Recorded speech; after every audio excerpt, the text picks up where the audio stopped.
یہ زبان میڈیا میں وسیع پیمانے پر استعمال ہوتی ہے، بشمول ریڈیو اور ٹیلی ویژن کے پروگرام۔ اس کے علاوہ بہت سے اسکولوں میں تعلیم کا ذریعہ ہے۔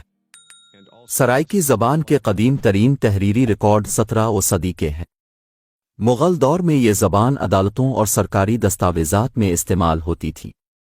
برطانوی دور میں سرائیکی صوبہ پنجاب اور شمال مغربی سرحدی صوبے میں استعمال ہوتی تھی۔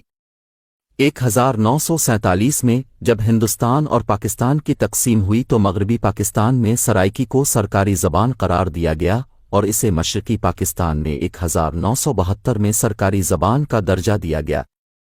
20ویں صدی کے اواخر اور 21ویں صدی کے اوائل میں پاکستان میں اس زبان کی شناخت اور استعمال میں اضافہ ہوا ہے۔ اسے کئی پاکستانی صوبوں میں سرکاری زبان کے طور پر اپنایا گیا ہے اور پاکستانی حکومت نے اس زبان کو فروغ دینے کے لیے متعدد اقدامات کیے۔ اس میں زبان کے فروغ کے لیے 2003 میں نیشنل لینگویج اتھارٹی کا قیام، یونیورسٹیوں میں سرائیکی کے کورسز کا آغاز اور اس زبان میں نصابی کتب کی اشاعت شامل ہے۔ یہ زبان ملک بھر کے اسکولوں میں بھی پڑھائی جاتی ہے اور میڈیا میں بھی استعمال ہوتی ہے۔ پاکستان میں اس کے استعمال کے علاوہ سرائیکی ہندوستان اور متحدہ عرب امارات کے کچھ حصوں میں بھی بولی جاتی ہے۔ یہ برطانیہ اور ریاستہائے متحدہ جیسے ممالک میں کمیونٹیز کے ذریعہ بھی بولی جاتی ہے۔ سرائیکی زبان سرائیکی قوم کی ثقافت اور شناخت کا ایک اہم حصہ ہے۔ یہ روایتی موسیقی، کہانی سنانے اور شاعری کے ساتھ ساتھ روزمرہ کی زندگی میں بھی استعمال ہوتا ہے۔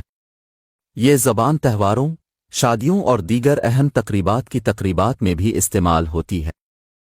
اس کے وسیع استعمال کے باوجود زبان کو اب بھی کئی چیلنجز کا سامنا ہے۔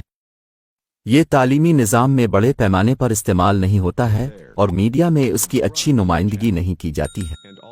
زبان اور اس کے بولنے والوں کے لیے وسائل اور تعاون کی کمی ہے۔ تاہم حالیہ برسوں میں زبان کے فروغ اور تحفظ کے لیے کوششیں بڑھ رہی ہیں۔ پاکستانی حکومت نے زبان کو فروغ دینے اور تعلیمی نظام میں اس کے استعمال کو یقینی بنانے کے لیے اقدامات کیے ہیں۔ اس کے علاوہ زبان کی ترویج کے لیے بہت سے اقدامات کیے جا رہے ہیں، جن میں زبان میں کتابوں، رسالوں اور اخبارات کی اشاعت بھی شامل ہے۔ سرائیکی زبان اس خطے کی تاریخ اور ثقافت کا ایک اہم حصہ ہے۔ اس کی ایک طویل اور متنوع تاریخ ہے اور اس کے بولنے والے اپنی زبان پر فخر کرتے ہیں۔ زبان کے فروغ اور تحفظ کی بڑھتی ہوئی کوششوں کے ساتھ امکان ہے کہ آنے والے سالوں میں اس کے استعمال اور پہچان میں اضافہ ہوتا رہے گا۔